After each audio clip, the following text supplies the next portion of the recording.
Bonjour, bonsoir, bienvenue sur la chaîne de l'immigration et de l'entrepreneuriat. Nous avons coutume de vous partager de bonnes informations sur cette chaîne, mais aujourd'hui nous allons vous partager une mauvaise nouvelle. Vous avez sans doute pu voir sur notre fil d'actualité le décès de notre jeune frère, Fogo Fedio Farel. Il est arrivé par la ville de Québec le 21 août 2022 et pas plus tard qu'un mois après, le 24 septembre 2022, il décède. Jusqu'à présent, nous ne connaissons pas l'origine de sa mort.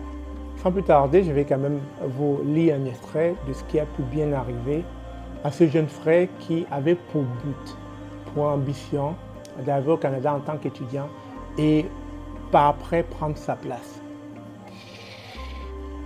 La source, nous la tirons de Diaspora Interaction.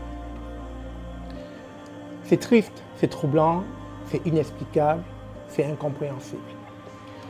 Le jeune Camerounais a attendu très longtemps pour voir enfin le visa canadien dans son passeport et a voyagé en compagnie de sa sœur pour le Canada il y a juste quelques mois. Son rêve était sur le point de se réaliser, vivre et travailler et s'épanouir dans ce beau pays qu'est le Canada. Fogo Fedio Farel est arrivé avec sa sœur le 21 août 2022 par la ville de Québec, reçu par leur grand frère. Après quelques jours de repos, il s'est rendu ensuite au Nouveau-Brunswick pour étudier dans la ville de Saint John. Le jeune homme n'avait aucun signe de maladie connue ni de soucis de santé. La veille de son décès, samedi le 23 septembre, il a terminé sa bonne conversation avec son colocataire avant d'aller se coucher. Le lendemain matin, dimanche, son locataire, n'ayant pas de nouvelles de son ami, a toqué à la porte sans réponse. Et inquiet, il s'est vu dans l'obligation d'appeler la police pour faire forcer la porte et trouver le jeune Farel couché inerte. Le constat de son décès dans son sommeil est constaté. Un coup très dur pour ses proches et surtout pour sa famille qui n'a pas eu le temps de voir venir la chose.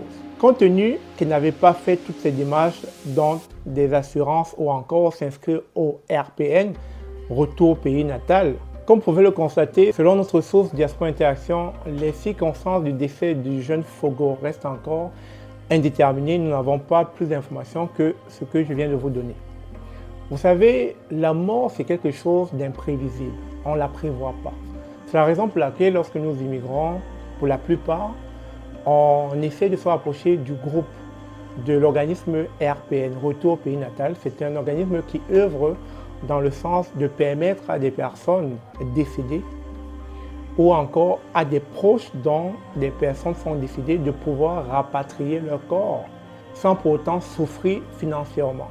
Tout simplement parce que le RPN a pour but, au sein de ses membres, de récolter une certaine cotisation de manière annuelle, de manière récurrente, à ce que lorsqu'un membre de la communauté meurt, ce même nombre puisse, par leur participation, permettre à ce que l'argent puisse être versé à la personne, aux membres endeuillés, afin qu'ils puissent rapatrier le corps de leurs proches. Malheureusement, le jeune Fogo n'était pas encore affilié à cet organisme RPN et n'avait non pas encore contracté son assurance. Alors, nous prions aux âmes sensibles, aux âmes de bonne volonté à pouvoir, dans la description de cette vidéo, de pouvoir apporter ce qu'ils peuvent du fond de leur cœur afin que notre jeune frère Fogo puisse être rapatrié dans son pays d'origine, le Cameroun. Vous savez, ça ne faisait même pas encore 2 mois que les pieds de ce jeune Camerounais venaient de frôler le sol canadien. Vous pouvez comprendre l'amertume, la souffrance que vit sa famille en ce moment. S'il vous plaît, si vous vous sentez concerné, allez juste dans la description de cette vidéo, vous allez voir le GoFundMe, donnez ce que vous pouvez afin que l'âme de ce jeune garçon puisse reposer en paix. Merci encore, ce ne sont pas des nouvelles comme ça qu'on aimerait partager au quotidien, surtout venant du Canada. Mais vous savez, la mort, c'est quelque chose qui ne prévient pas. C'est quelque chose qu'on ne peut pas anticiper. Et tôt ou tard, il va falloir faire avec. Sur ce, merci encore d'avoir suivi cette vidéo. On se dit à très bientôt. Au revoir.